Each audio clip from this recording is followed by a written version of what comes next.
Episode 1 of The Gold Mafia. We love the gangster lifestyle. You live by the gun, you die by the gun.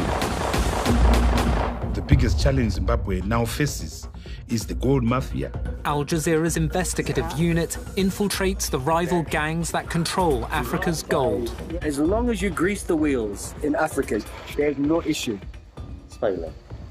That's what it is, smuggling. All the paper trail is legitimate. It's not like somebody can question it. Former members of the Gold Mafia speak exclusively to the I Unit. The Gold Mafia is bigger than the government, bigger than any of the authorities. What do you think is going to happen? They kill you, don't they? Exactly. Undercover journalists pose as gangsters who want to launder more than $100 million. It's black money. These funds are substantial. The I Unit obtains thousands of confidential documents that expose how organized crime groups use gold to launder money. You sold it to a refinery and the money got paid in the bank account. So it's very clean that way. Once it's refined, it's practically brand new gold. A good washing machine, right?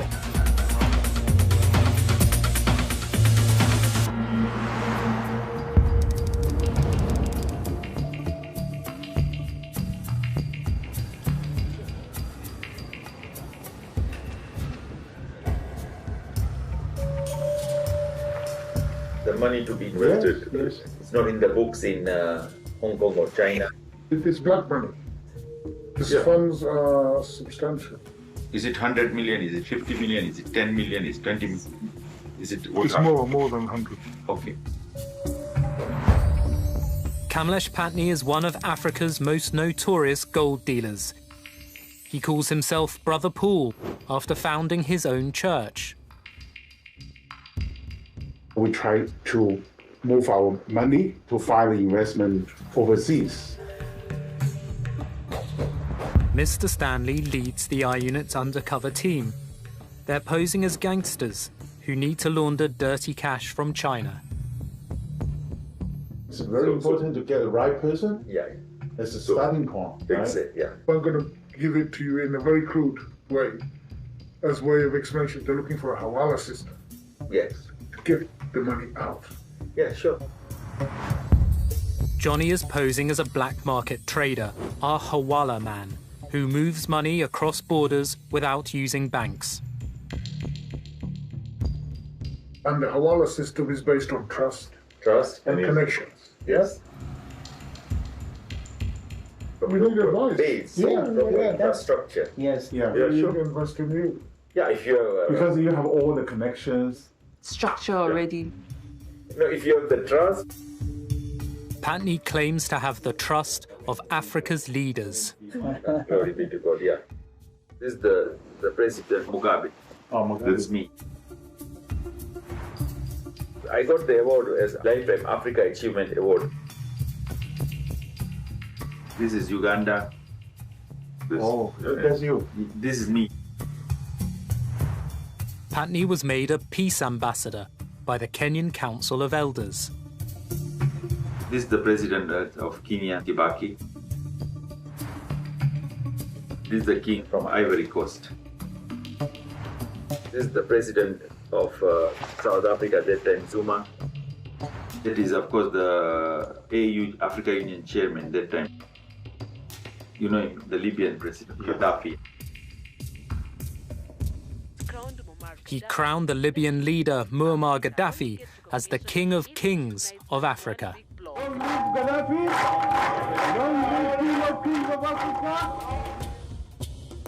After Gaddafi was killed, the pastor anointed Zimbabwe's President Mugabe as the King of Kings. Mugabe was dethroned in a military coup in 2017.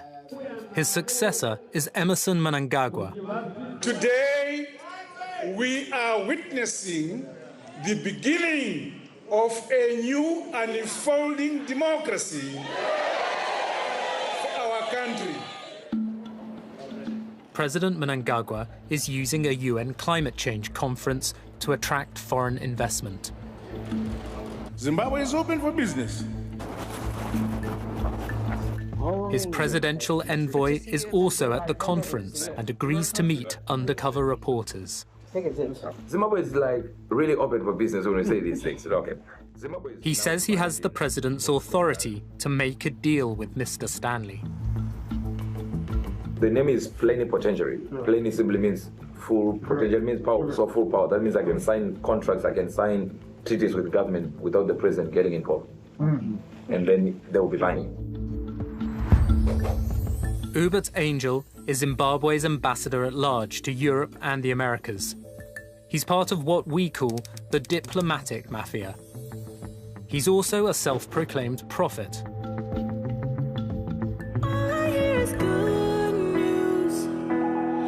Angel leads the Good News Church, which has 15 branches around the world. Woman with a tripped nerve. He appears to heal the sick. Yeah. It takes the power of God, but it takes somebody to believe for something to happen like this. His prophecies include football scores from the English Premier League. When it comes to football matches, I'm on TV, live TV, talking about it's going to be 2, this one is going to score, this one is not going to score, and it's live around the world. Before a match plays, we'll tell you if it's draw. Today is what? West Ham versus Leicester City, right? I'm just hearing. Both teams scored 2-2, just as Prophet Angel prophesied. Powered by the Holy Spirit, Hubert Angel. We have the men of God working with us.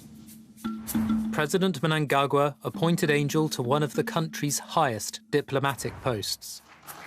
He is my first ambassador at large assigned to promote Zimbabwe brand. We had to subject this young man to training in diplomacy. It's difficult to train a prophet. We were surprised that he did well. An ambassador at large, I'm ambassador to 85 countries. But on the special envoy, I'm a representative of the president. You are representing the president. Yeah. So if you then look on paper, on that position, I'm number 2. And there's no position like that in the country. It was just one position that was never filled in. And it's created for you. Yeah, it was created. So one and only one. Miss Sin is another undercover reporter. She's posing as Mr. Stanley's financial advisor. We are the government. Yeah. So I can call the president now, not tomorrow, now, and put him on speaker. It's not an issue. The president's trying to create a legacy right now. Yeah. So it is the right time to strike now and go like we're in. Angel claims to foretell the destiny of Africa's leaders.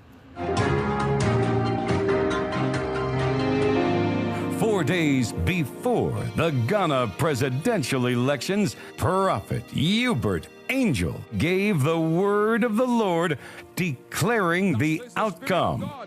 No, it's not the rejection of Muhammad. But he that is called Adonana shall remain in power.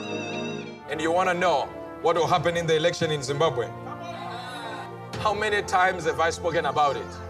All I'm saying is don't... Mnangagwa's win in 2018 is known in advance. Political parties.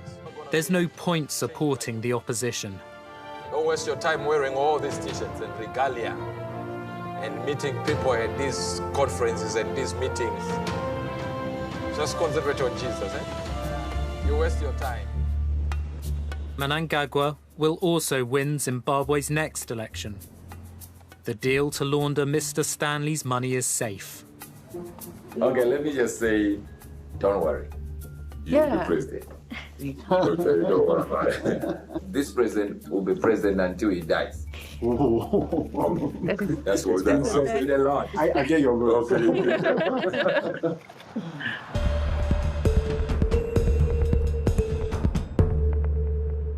Of course, born in Africa, I was born in Kenya. And I've been to nearly 80% of Africa. Kamlesh Patney's rise to become a fixer for Africa's leaders begins in his homeland. We had embargo on the country in 89, 90. It was dictatorship that time. It was single party. President Moi, Arap Moi. Daniel Arap Moi refuses to hold free elections. In protest, Western donors block aid.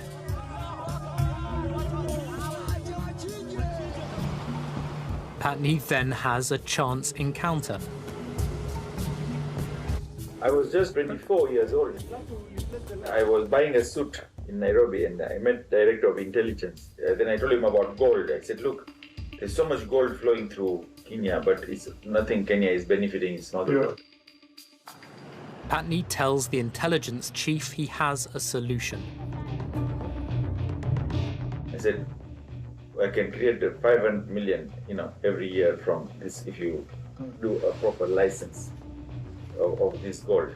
So he took me to president. Wow. So at 24, I became advisor to the president, President Moi. So then he gave, exclusivity.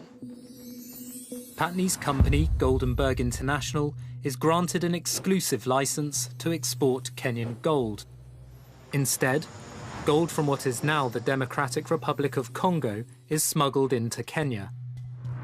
He sells it abroad and receives a 35% commission from the government. In total, Patney pockets $600 million. It's shared with Arap Moi and the government officials who gave him the license. Kamlesh Patney is a criminal mastermind, is the only word to describe him. He managed to implement a illicit gold money laundering scheme, which nearly took away over 10% of the Kenyan GDP in value. I've written books on that. I'll give you the book. Yeah, I've written on how democracy should work. But of course, in '92, there was a lot of fights, riots in the street, and they wanted multi-party. Patney has advice for Arap Moi.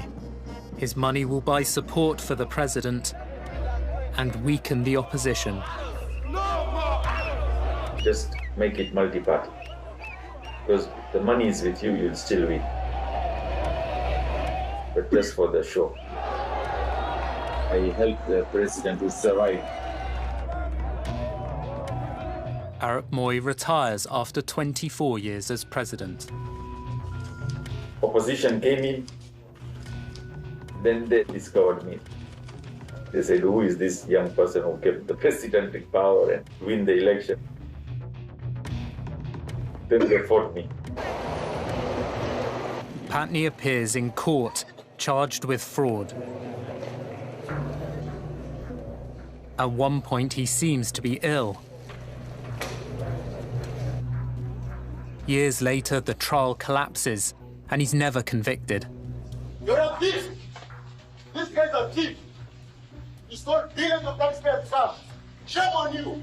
You didn't know he stole billions and he put away. Huh? You're trying to pass the upper.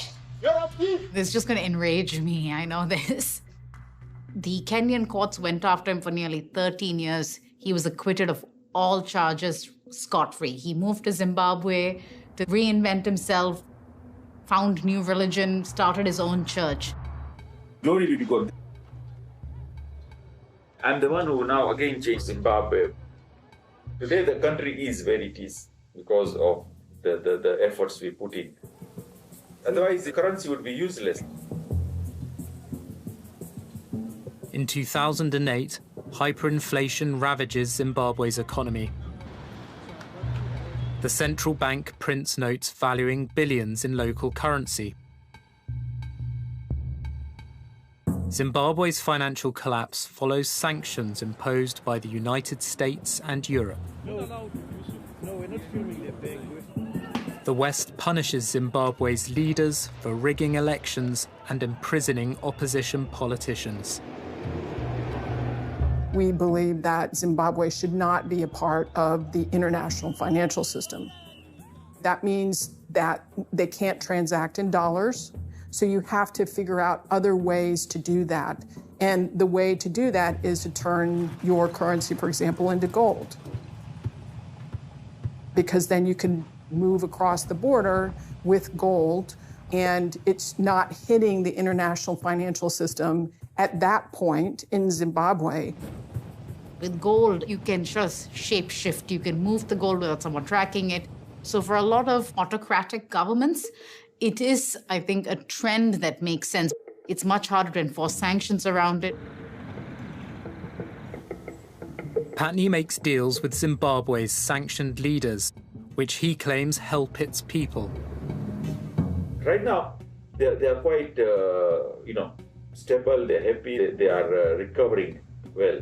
Although they still, as usual, the influences are there. But the good thing is that the president listens. I'm number 2 in gold. Who is the number 1? It's an Indian guy. Indian guy. Yeah. Pastor Paul. He's just a thief. He almost put Kenya into liquidation. That's how big he is. Patney's rival is Ewan Macmillan. He's a gold trader and smuggler, known as Mr. Gold. My family owned this business we have. So it was me, I owned it 100%. Okay. But then I gave shares to my 2 brothers. I went to jail first time for gold when I was 21. And then I went to do a lot of prison in the 90s.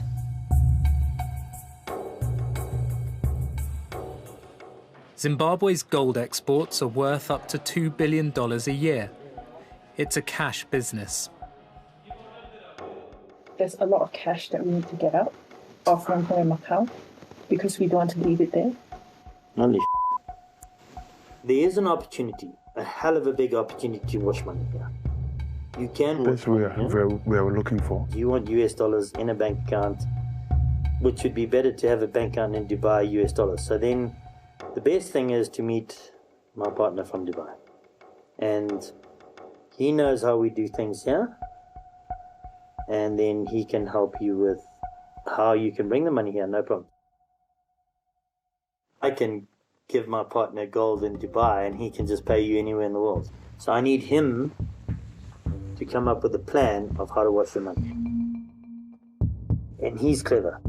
He washes money for the Russians. Mr. Gold's partner in Dubai is Alistair Matthias. Alistair. Young guy, huh? Matthias is also a gold trader. He's a financial architect who builds money laundering schemes for corrupt politicians. Thank you for coming. No. Alistair, as I say, this is my partner from Dubai. Yeah, Ewan was saying you helped the Russians. Yes. No, shut up. We want to make sure that the mechanism works. Okay. I've been doing it for about almost 13 years now, 14 years.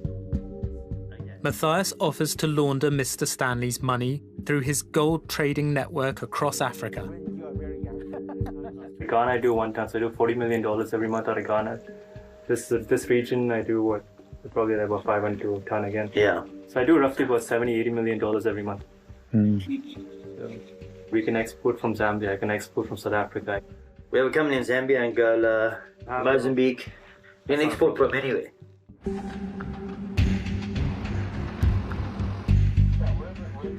We're in Zimbabwe, we're in Malawi, we're in Zambia, we're in DRC Congo, we're in Kenya, Tanzania, Uganda. Patney is also based in Dubai. Dubai is the headquarters. Dubai is the center for Africa. A banking center, financial center, it's tax-free. You don't need to have all the paper, too much. Easier to do things. It's much easier. We have our own license clearing at Dubai Abroad. We have permission of the Central Bank of Dubai. We have permission of Reserve Bank. We have the money laundering clearance certificates. Brilliant. We'll show you all that. We'll show you. That's what you need. All the paper already. So we'll show you that. So it's smooth. Because I think you have so many structures already. We can just join it. So this one is being come via Dubai. So you can see our Dubai operation. That's where you'll understand the gold more. The one you want to do cash. When you see it physically, you see the process, then you'll understand the security of it. Come and see my operations and my team in Dubai. Every day have coming. I think God sent you. I hope to see you again. God bless you. Okay, Praise the Lord. Praise God. Bloody Kenyan. I don't know how, but him and I, we're the same. I do 200 kilos a week. That's what we do, buy and sell. Macmillan and his rival gold dealer Patney work for the Reserve Bank of Zimbabwe, the country's central bank. There's a Gold Act in Zimbabwe, which makes the central bank the overseer and control and official dealer of gold in Zimbabwe. The central bank was given that mandate because traditionally all currency has always been backed by the bullion. Small-scale miners produce half of the country's gold. But Zimbabwe's central bank doesn't have enough money to buy gold from them. I think that 80% of the gold mined in Zimbabwe gets smuggled out. They said to me, go out and get all the gold that's being smuggled out the country. Patney and Macmillan buy the gold on behalf of the central bank. When a person comes to sell me gold, I don't have to write his name down. I don't have to do anything. I just take his gold, pay him, leaves. I deliver it to the government. Government asks me no questions. We do 20 to 50 million in a week. This one is 3 million. The gold is delivered to a company owned by Zimbabwe's Reserve Bank. Fidelity Printers and Refiners Private Limited incorporates security and commercial printing, gold refining, buying operations, and a mission to provide printing solutions and gold products to satisfy diverse stakeholder needs. Fidelity Printers and Refinery. So the printing aspect is obvious. They print government material. Their big service is the gold refinery. In return for their services, Patney and Macmillan are given licenses to sell the gold abroad. Like the license. See, like this is 2 million. We have an account with Fidelity. The competing mafias fly the gold to Dubai and sell it there. They bring the proceeds back to Zimbabwe in US dollars cash. The government needs US dollars because the local currency has no international value. The dollars buy more gold from the miners and fund further exports. The gold mafias use this scheme to launder money. They offer to help Mr. Stanley. What would normally happen is we'd bank the gold, get the US dollars and fly it home to Zimbabwe. Instead, Mr. Stanley is told to set up a gold trading company and bank account in Dubai. He can now get a license to import gold into the United Arab Emirates. You're going to tell the bank that we're going to be trading in commodities or gold. The money will come to that account all the time. They place clean money from the official sale of gold into Mr. Stanley's account. You show that it's imported legally. You show that you sold it to a refinery and the money got paid in the bank account. It's very clean that way.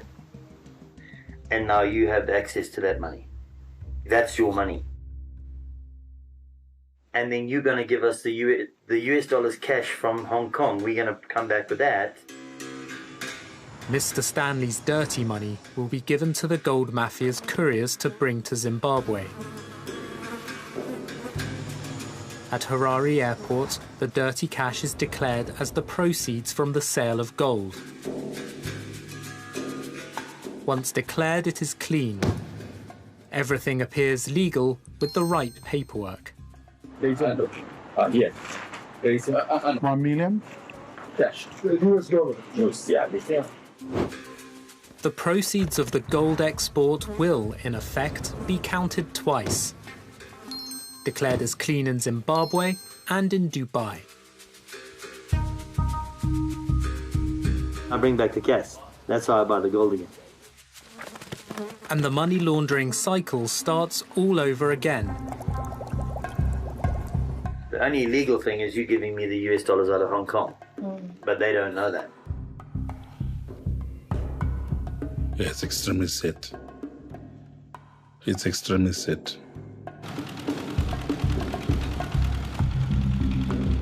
We've got world-class deposits of gold, but we have nothing to show for it, thanks to people like Mr. Macmillan. The biggest challenge Zimbabwe now faces is the existential threat that comes from this mafia, the gold mafia. Patney then offers another way to get Mr. Stanley's dirty cash from Hong Kong to Dubai. There are two ways of this. One is carry, yes. Or second is hawala. Hawala is sort of a catch-all term for an informal way to move money outside of banking channels. That is, in its essence, hawala. Hawala usually involves financiers with close family or personal ties who swap funds and keep track on ledgers. Hawala is an incredibly common money transfer system, and it works very simply. You have somebody in country A, and they get money from a customer.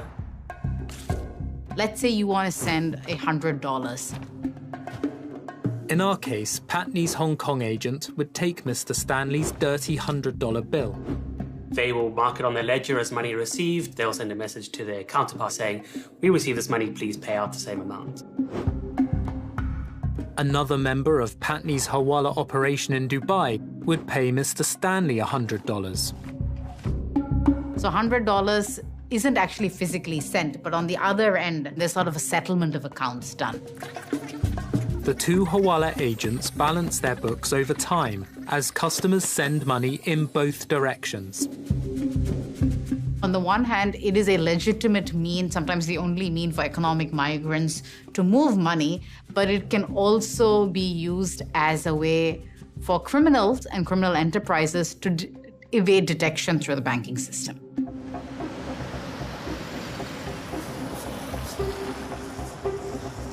You want a gold? We can make the call right now, and it's done with the president of Miners Association right this minute. Yeah, listen to this. Let me just call Rushway.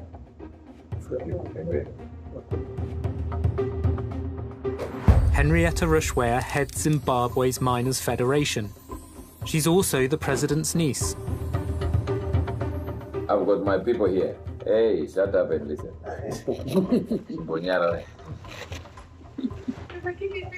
Let's talk business. Let's talk business. We'll talk about our stories later. Let's talk business. You want to just get gold. The other deals that we normally do with the people, like the one we did in Dubai, where they also want to invest in gold and buy gold, maybe send a private jet, picks up gold every week. Yeah, perfect. No, that's okay. Let's do it, bro. 100 kilos every week. Oh, they're taking 100 kilos every week. Okay. Okay. But what? How many? They're getting it at less 4% in the world. Yeah. Mr. Stanley is being offered to buy the gold at a 4% discount. They're saying it's a very good price. I think you should have said less 3%. Definitely. You should have said less 3%. It was a mistake in the language. Because that's 1%, my 1%. You have just blown my 1%. Rushware's plan will clean $5 million a week on a revolving basis. It begins with a payment of $10 million in dirty cash into the government's refinery Fidelity. They bring in $10 million for it. 5 million will be put into Fidelity for the duration of their relationship. They get gold worth 5 million every week, they take it out, bring another 5 million. This continues until all his cash is cleaned. Henrietta Rushwea's laundromat can wash even more of Mr. Stanley's dirty money. So instead of bringing 20 million, 10 million, they put it to Fidelity. Half the sum remains with Fidelity. 5 million a week is laundered as before, and an additional $5 million will be cleaned through one of Rushwea's gold producers. Then they give the other 5 million to the producer, who can actually add on to their weekly parcel that they take out. Mr. Stanley can now launder $10 million a week. You can easily open an account for them under one of your many companies. We are the only sector in the country that is paid in foreign exchange on cash basis. All right.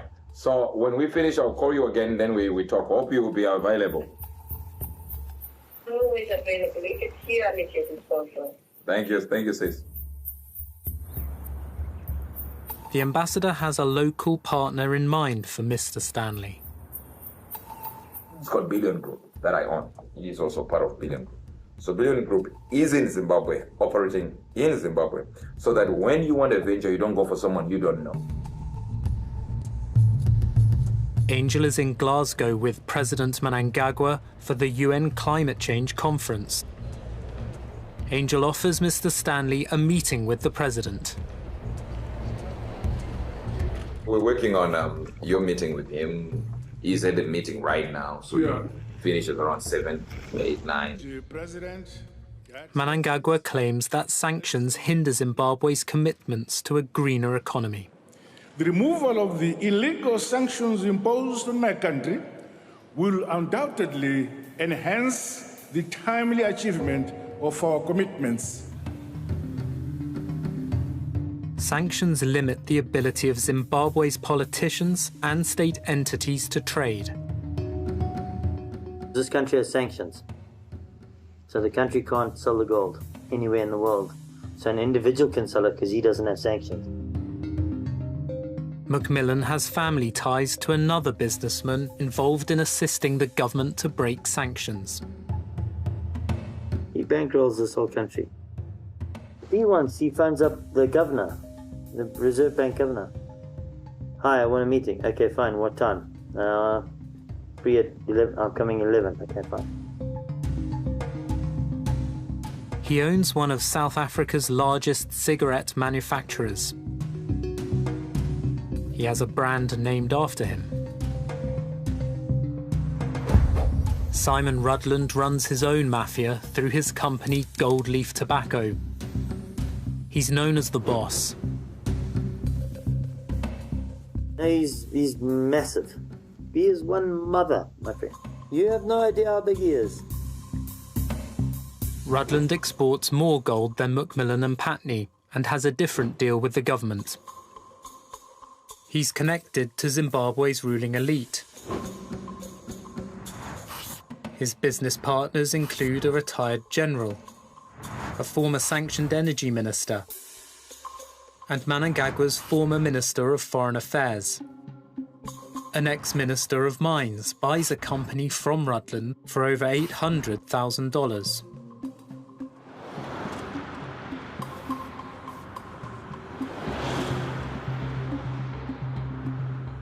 Simon Rudland, I know him 100%. He flew out the day before yesterday on a private charter.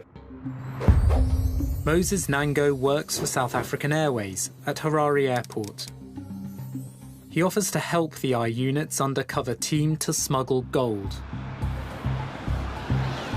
I've been working at the airport for the last 23 years. I've been helping people to move gold. I've been helping people to move money. I've been helping people to move diamonds. Moses describes how Rutland and his gold leaf mafia break sanctions on behalf of the Reserve Bank. Simon Rutland has got a special deal. What they do is, once if they get the gold, they get the escort all the way to the airport. They've got 3 to 5 people taking the shit out of the country. They carry gold. They give him the gold. He has a contract to move from Fidelity to Dubai. They do rotations. At times there are 3 people at one flight, depending with the volume. When they get by the security checkpoint, their bags are exempted to search. They go with Emirates from Zimbabwe. It's EK714. That's the flight they leave with from Harare to Dubai. They're normally traveling either business class or first class. Someone has got serious buyers in Dubai already. Somebody's going to be waiting with the money.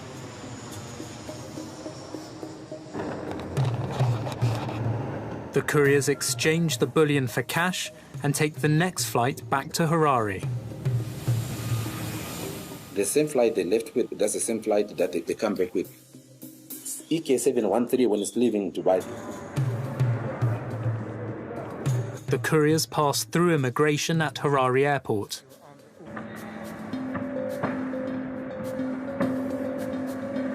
They're all white. There's Kit Patrick. Flight manifests show he makes the trip 13 times in 2 months.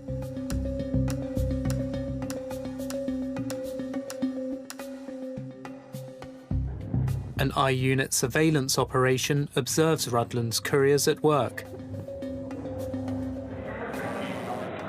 Talmage George Alexander is spotted in a check shirt.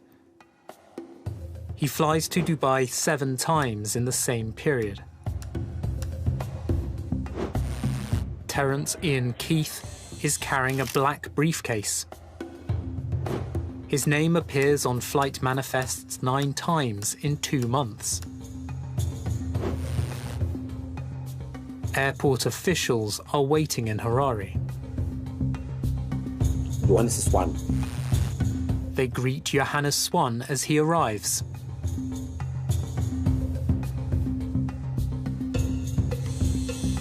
Johannes Swan Sr.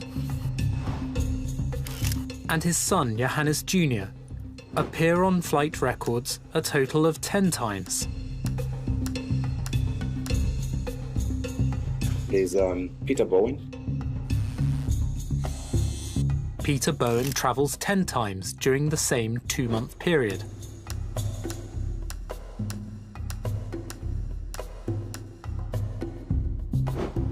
The I-Unit obtains a Reserve Bank document authorising Peter Bowen to export over 66 kilos of gold from Zimbabwe to Dubai.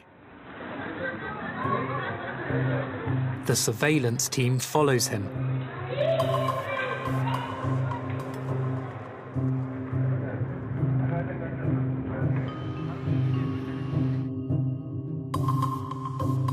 Bowen lands in Dubai at 6:40 in the morning. He hands over the gold and waits in the airport lounge. Just 3 hours after he arrives, he's back on the plane. When they get here to Harare, they just come outside by the arrival exit, hand over the cash, get another consignment, got on the same flight, going back again. Rutland's couriers earn cash for Zimbabwe's leaders in breach of Western sanctions. Government says to him, I've got 400 kilos to move to Dubai. Then he exports the gold to Dubai and then brings the money back and gives it to Fidelity. The gold is sold to a Dubai company, Orlean Global Trading. Orlean is also part of Rutland's business empire. It receives millions of dollars from the accounts of Rudland's company, Gold Leaf Tobacco. The government is broke here, so they don't have money to buy the gold. So he says, okay, don't worry, I'll lend you the money to buy the gold. Rudland finances the sanctions busting operation by providing an advance payment to Fidelity. He gives Fidelity the money to buy the gold for him to export. Fidelity's debt with him is, at any one time, 200 million, 250 million. That is huge. I think we are losing about $1 billion in illegal gold exports, which is a euphemism for gold smuggling. I think we are losing about $1 billion, and Simon Rudland is at the center of that.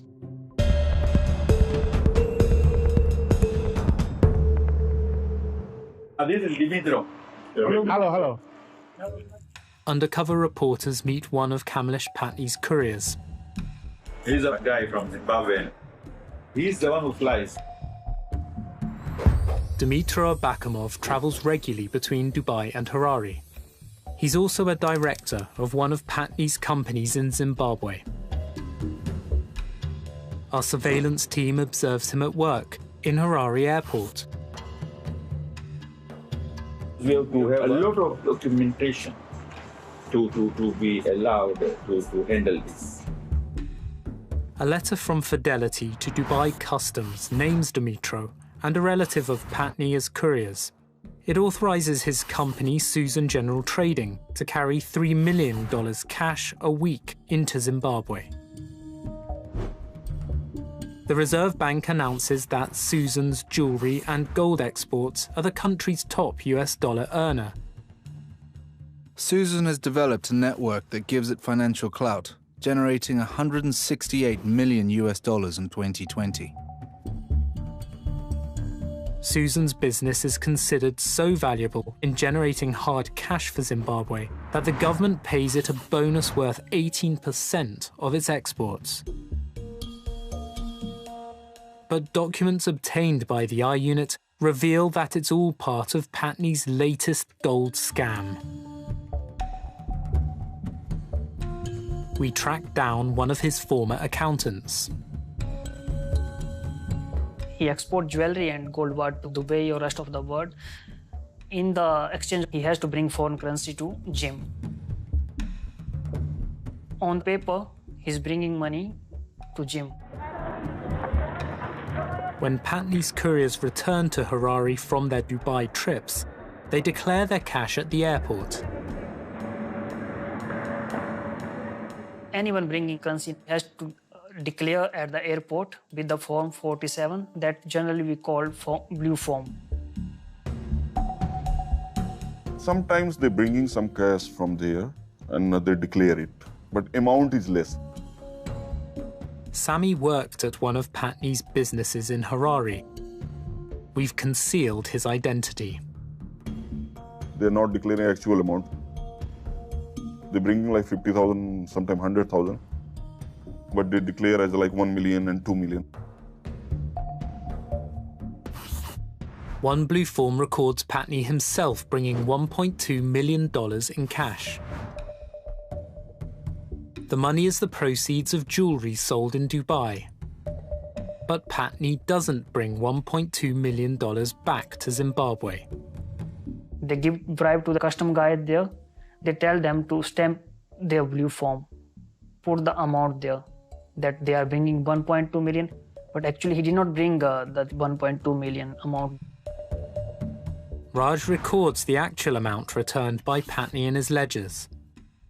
Instead of $1.2 million, he brings less than 100,000. We have to officially declare at the airport. This is the airport declaration. He leaves the bulk of the money from the sale of gold in Dubai. Customer declaration. The flight number, you can see that. Yeah. Patney now has insufficient funds for the next round of gold buying. In order to keep his export license, he's required to buy gold from small-scale miners. Now he need more money to buying gold in Harare. So he collect from market. Patney makes up the shortfall from the hawala market. He collects cash from Zimbabwean clients who want to send US dollars to Dubai. He uses their money to buy the gold, which is exported and sold as before. Patney claims his 18% commission from the Zimbabwean government. In Dubai, he pays his hawala clients with the proceeds of the gold sale. He collect that money, he get his commission, he paid them in Dubai.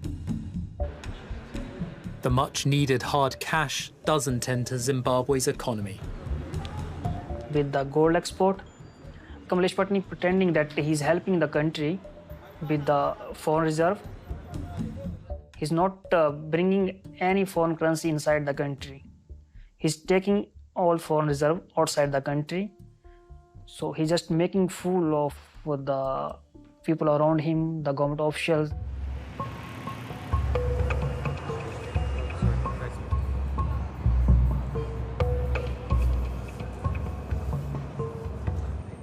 I'm not stupid.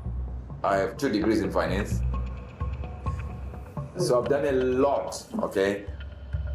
I'm in the Forbes magazine. I've made the Forbes rich list of 2013. Yes. Yeah, Africa Forbes rich list. Yeah. And remember, I'm also a minister of the gospel. Yeah.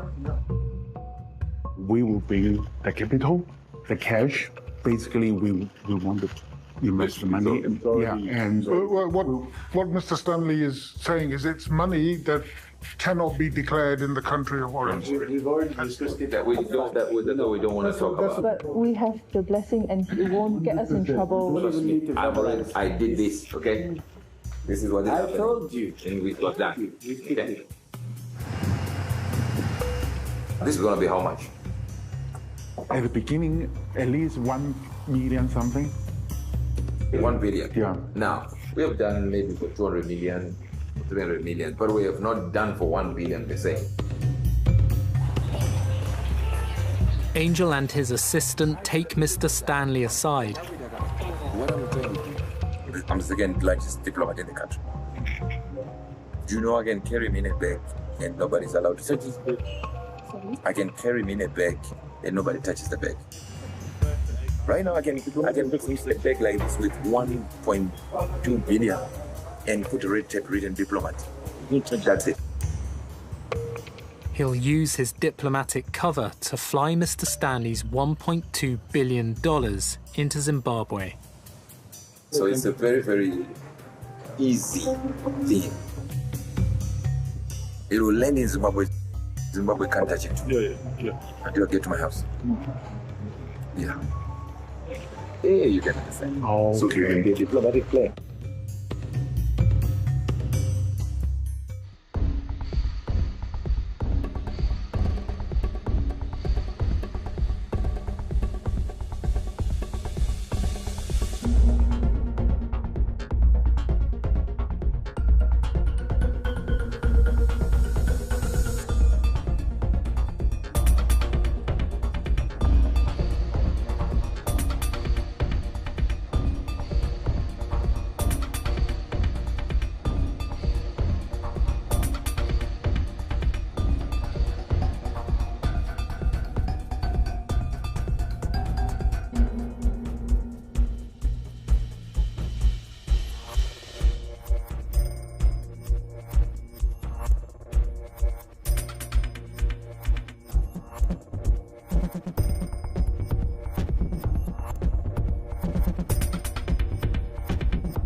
In episode 2 of The Gold Mafia, Simon Rudland needs a money launderer. He's a billionaire. He's a billionaire. He controls 90% of this government. Then he finds one. He's held up as this shadowy figure that controls money laundering in South Africa. There was 15 million rand in cash in the houses, in suitcases. And Mr. Stanley's meeting with President Mnangagwa comes at a price. Because his time is so valuable, the facilitation fee will be $200,000.